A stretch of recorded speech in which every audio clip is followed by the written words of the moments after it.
Welcome to accountancy class. आज का class का नंबर है C6। आज हम आपको रिवॉल्यूशन अकाउंट के से रिलेटेड कुछ जर्नल एंट्री बताएंगे। ये कुछ जर्नल एंट्री आपके सामने है। सबसे पहले हम इसको लेते हैं। Decrease in asset, increase in liability. अगर ऐसा हो कि कोई एसेट का वैल्यू कम हो जाए या लायबिलिटी का वैल्यू बढ़ जाए, ये दोनों सिचुएशन लॉस की होती है।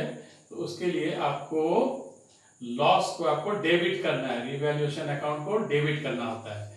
तो जितने से कम हुआ एसेट का वैल्यू, जो चेंज वैल्यू है न कि जितने कम हुआ है जितना अमाउंट, उतना से आप इसको क्रेडिट करेंगे। और लायबिलिटी भी जितना अमाउंट बढ़ा है वो बढ़े हुए अमाउंट को आप यहाँ क्रेडिट करेंगे।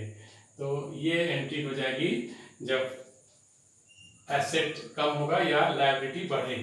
दोनों केस में लॉस है।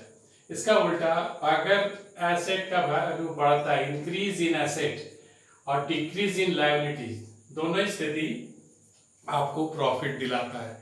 आपका एसेट का वैल्यू बढ़ जाए या लायबिलिटी कम हो जाए, इन केस में रिवैल्यूएशन अकाउंट को आपको क्रेडिट करना है और कंसर्न एसेट अकाउंट को आपको डेबिट करना है।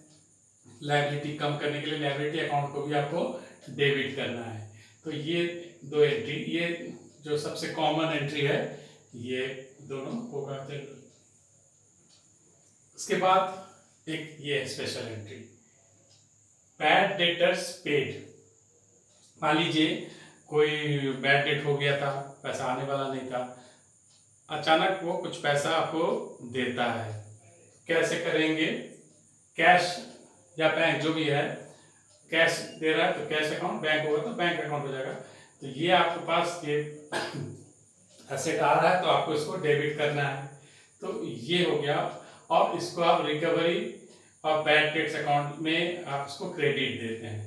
तो ये जो आपको फायदा हो रहा है, ये कैसे आप रिफ्लेक्ट होगा उसको ये सेकंड एंट्री में करेंगे। पहला एंट्री तो ये हो जाएगा। सेकंड एंट्री होगा recovery of bad debts account to revaluation account. तो आपका जो रिवैल्यूएशन अकाउंट है, इसके क्रेडिट साइड में ये आएगा, क्रेडिट हो रहा है। तो ये एंट्री आप करेंगे recovery of bad debts account दिखा के जो अमाउंट है वो लिखेंगे। तो इस तरह का जर्नल एंट्री होगी उस केस में जब वो आपको पेमेंट दे रहा है। लेकिन उसके उल्टा एक और एंट्री है, बैड डेटर्स प्रॉमिस टू पे। मान लीजिए उसे दिया नहीं है, सिंपली उसने प्रॉमिस किया कि हम देने वाला है। तो दोनों एक चीज नहीं हुआ, पेमेंट कर दिया और प्रॉमिस कर रहा, दोनों में अंतर होता है। तो आपको ये करना है, उस केस में इस तरह का नहीं होगा। जब वो प्रॉमिस करेगा तो सैलरी डेटर्स अकाउंट, फिर से वो आपका डेटर्स बन जाएगा। तो इसको आप अपना डेबिट करिए, अकाउंट डेबिट, और रिवैल्यूएशन अकाउंट को आप क्रेडिट कर दीजिए। तो ये भी आपका प्रॉफिट है तो इसको आप क्रेडिट कर दीजिए और सैलरी डेटर्स को डेबिट कर दीजिए। तो दोनों का अंतर समझिएगा। जब पेमेंट करेगा तो ये एंट्री होगी और जब प्रॉमिस करेगा तो ये एंट्री होगी। ठीक है। इसके बाद ऐसे तो हम ये समझा सकते थे, लेकिन पहले हम ये समझा दें कि अगर आपने देखा था कि या तो प्रॉफिट होता है या लॉस होता है, टोटल जब बैलेंस करते हैं रिवैल्यूएशन अकाउंट को, अगर आपका प्रॉफिट है तो ये एंट्री होगी, रिवैल्यूएशन अकाउंट डेबिट करेंगे और पार्टनर्स कैपिटल करंट अकाउंट को, जैसा केस है कैपिटल होगा या करंट होगा, उनको ओल्ड रेशियो में, इनके ओल्ड रेशियो में आप क्रेडिट कर देंगे सारे पार्टनर्स के।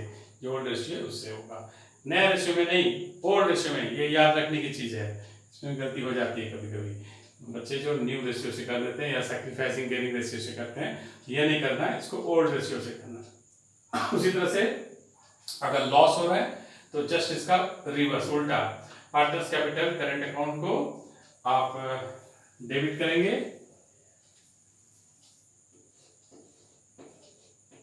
और इसको रिवैल्यूएशन अकाउंट को क्रेडिट कर देंगे। तो ठीक इसका उल्टा। तो ये तो सिंपल हो गया। अब ये थोड़ा सा कॉम्प्लेक्स है, ये जो एंट्री है इसको अच्छे से समझ लीजिए। ये देखिए क्या है, ट्रांसफर टू बैड डेट्स। अगर ये कहा जाए कि बैड डेट्स में ट्रांसफर किया जा रहा है, तो इसमें देखिए दो एंट्री होता है। एक है bad debts account to sundry debtors account. Bad debts account को आप डेबिट करेंगे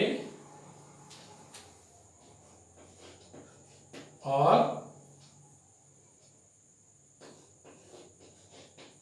सन्ड्री डेटर्स को क्रेडिट कर देंगे।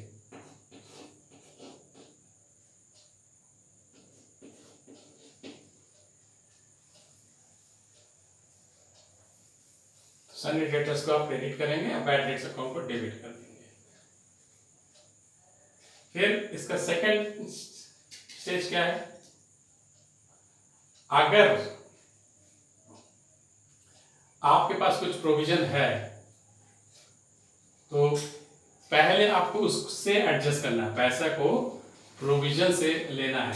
सेकंड स्टेज में आपने इसको बैड डेट्स पे ट्रांसफर किया और आपके पास पहले से अगर कोई प्रोविजन बना हुआ है और बैड डेट्स जो है उससे ज्यादा, मान लीजिए आपने 10,000 प्रोविजन रखा है और बैड डेट्स आपका है 12,000 आप ले रहे हैं, तो आप ये करिए कि 10,000 अगर आपका प्रोविजन है तो प्रोविजन को 10,000 से डेबिट कर दीजिए और रीवैल्यूएशन अकाउंट, रिमेनिंग अकाउंट पैसा जो है उसको आप रीवैल्यूएशन अकाउंट से डेबिट कर दीजिए।